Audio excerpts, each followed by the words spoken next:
time, it's Michelle Gumabaw naman ang ating i-feature na napaka-kikay na babae. Kaibigan natin to since way back. Tagal na kasi na-introduce ako dyan nung kami po ni Gretchen Folido, ang kanyang dakilang pinsan. O, kasama ko sa sa DZMM. Tapos sila ni na Marco Gumabaw. Bakit nakatuwa nga kaniyo? Ano, dun? Hindi pa. Ito pa lang yung episode ko kay Michelle. Luka-luka tong si Donita Rose. So anyway, ito si Dun talaga pahamak sa akin.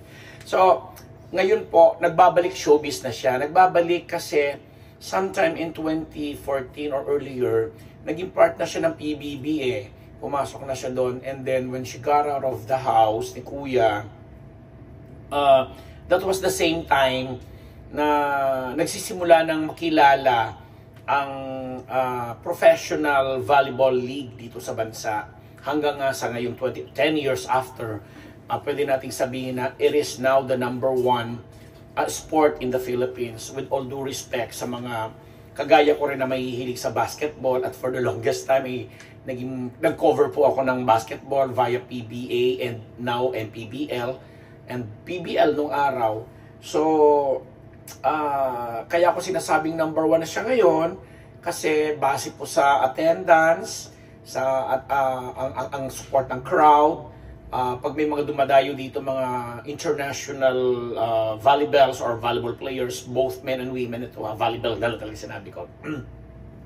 Talaga namang napupuno nila ang mga venues, plus yung popularity ng mga players.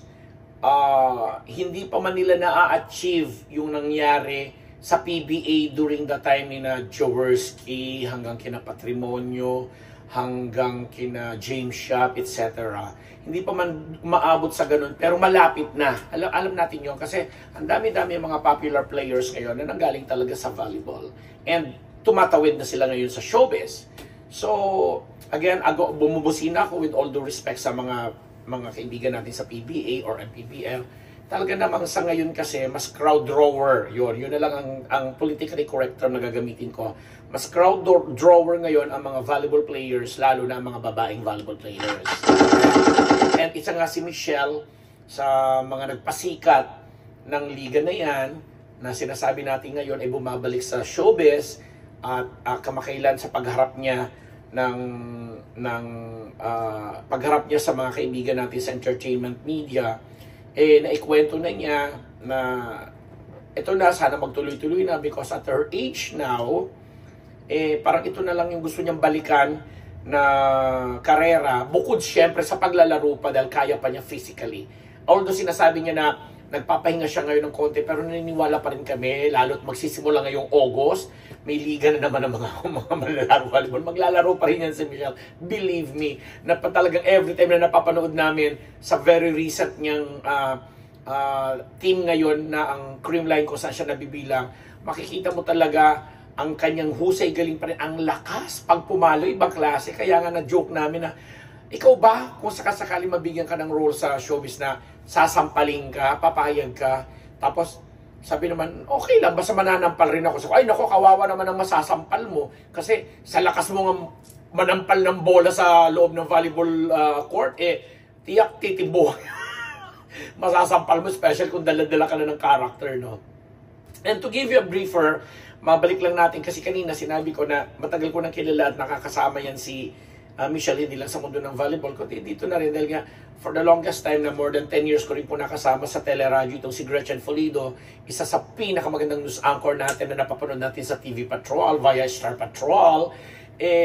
Naging close nakukwento niya sa amin kasi magpinsan po sila, ang mami ni Gretchen at saka si Mami Sara at saka ang daddy naman ni Michelle na si Sir Dennis Roldan, magkapatid. Si Dennis Roldan na isang magaling na aktor nung araw na isa rin po yan sa hinahangaan ko kasi ang tangkantong ko. At naging basketball player din yan.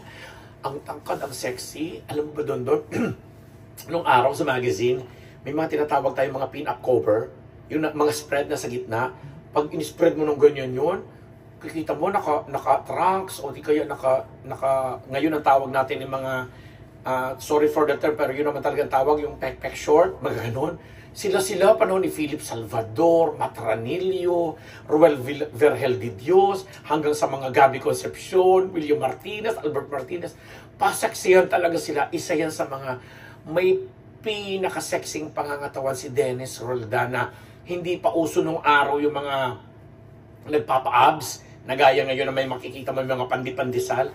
Yan po ang tatay ni Michelle Gumabaw at ni Marco Gumabaw. Tapos, meron pa silang ibang kapatid.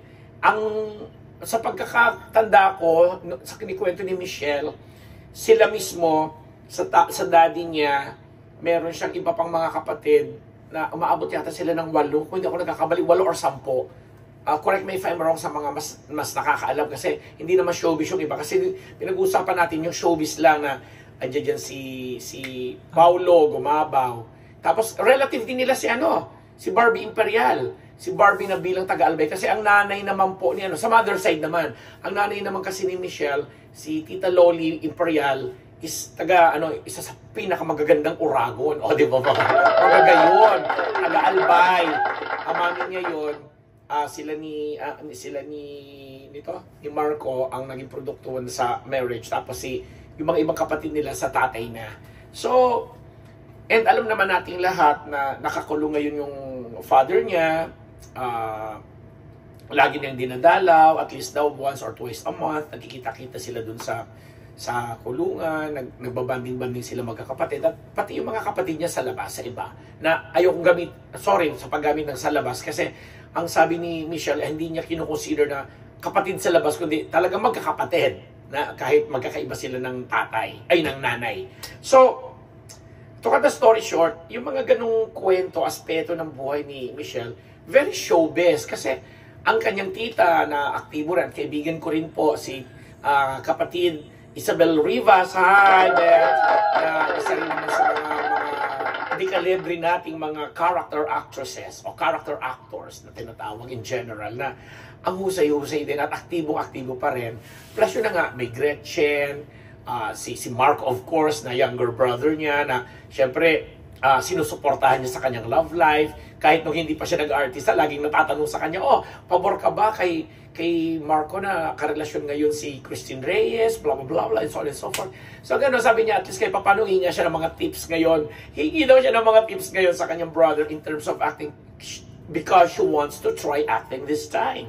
And of course, kung hindi pa man acting agad, hindi pa man siya mabibigyan ng mga acting roles, gusto niyang subukan o gawin sa show business or sa entertainment ang pag-host. In fact, in-invite ko na siya sa isa sa mga activities namin sa Empress, Multimedia Press Society of the Philippines, yung tinatawag naming kick-off, parang pagbabalik, pag-re-reintroduce ng Empress sa entertainment and other sectors, na maging co-host ni na Mr. Fu at saka ni Mimi, di ba? At marami pang mga ibang pwede naman ma-invite na ma-try lang. Kasi si Michelle, she's very eloquent, she's very eloquent, she's she's a very good conversationalist. Ang husay din niyang, alam mo yon, at beauty queen siya at that, di ba? Sabi nga niya, kahit na may mga nagtatanong sa kanya dahil na extend or kumbaga lumampas na sa age or lumaki yung age, ngayong requirement ng pagiging Miss Universe, talagang masabi niya, she's putting an end to her beauty pageant career. Yan, kasi tapos na siya doon, naging Binibini Pilipinas na siya, lumaban na siya sa Miss Globe, nakasama din siya sa top doon, sumali na rin siya sa Miss Universe Philippines at naging second runner-up siya. Tama nga naman na, pero ang ganda-ganda pa rin at pwede pa rin siya sumaba. And maisingit ko lang, kasi isa rin ito sa mga lagi kong tinatanong sa kanya, kahit naglalaro siya ng volleyball, yung kanyang sobrang dedication, pagiging competitive, dala-dala ito ng kanyang passion sa pagmomotor. Yes! Nagmomotor si Michelle, at sinabi nga niya, ang pinakamalayo niya ng nadayuhang lugar para magmotor at sumali sa mga motor something ay ang Europe. Ito sosyal. And dito sa Philippines, sabi ko, hindi ka pa pinagbabawalan ng boyfriend mo kasi she has a boyfriend right now. At sinabi ko bang, tinanong ko pa sa kanya, hindi ba na-intimidate sa yung jowa mo? At sinabi niya, ako pa nga po ang nagturo magmotor sa kanya. Na tanggap ng pamilya niya. At, siya naman is very careful, very dangerous. Pero ang gusto ko sa kanyang attitude, it's yung sinasabi niya na bakit niya ililimita yung sarili niya na hindi maranasan yung mga gusto niyang gawin kahit babae siya. And at 5'10" ang height ni Michelle, sa bulto niyang yan, gusto niya talagang ganung mga activities na bukod sa pagba-volleyball, pagmumotor. Sabi ko, paano yung mga risk, the danger na inaano nitong pagmumotor mo? Sabi niya, ganun naman po talaga, naniniwala naman ako. If it's your time, it's your time. Kung talagang yung oras mo na para, alam mo na, malungkot mang sabihin, pero ganun talaga pinaghahandaan ko rin po. Nakakatuwa yung mga ganun. I remember last time, binabanggit ko yan tungkol kay Bimbi Aquino, di ba? Na in-interview siya ni Papa Oji Diaz, sinasabi ni Bimbi na napaghandaan na nila kung ano man yung consequences na mangyayari if ever nga na magtuloy-tuloy na mag-deteriorate yung kalagayan ng mami niya, ni Chris, di ba, na awa ng Diyos, eto ngayon nagre-recover at may plano nang bumalik ng bansa. Nakakatuwa yung mga mindset ng ganitong mga bata na, alam mo yun, napag-ahandaan nila. Kaya nga sabi ni Michelle, masakit man, kung talagang oras mo na, dahil isa nga yun sa mga dangers and risks ng pagmumotor, yun na, basta siya, gusto niyang gawin, gagawin niya, gusto niyang gawin at ginagawa niya na may paghahanda. Kaya nga sabi niya dito sa showbiz, pagpasok niya, feeling niya na paghandaan niya na ito bilang host, magkakaroon siguro, pag may mga acting offers, job offers sa kanya, paghahandaan niya by having, alam mo yon, bukod sa mga tips na makukuha niya sa mga relatives niya, is yung mag-workshop siya at talagang kakaririn niya. Dahil nakikita naman daw natin sa pagiging volleyball player niya, nakikita din naman daw siguro natin kung gaano siya dedicated at napaghandaan ang mga bagay-bagay, especially pag naglalaro ka nga naman every now and then, parang yung last performance mo is your best one, kaya yun lang ang kanyang baon-baon dito. So, welcome uli sa pagbabalik showbiz, Michelle Gumabaw,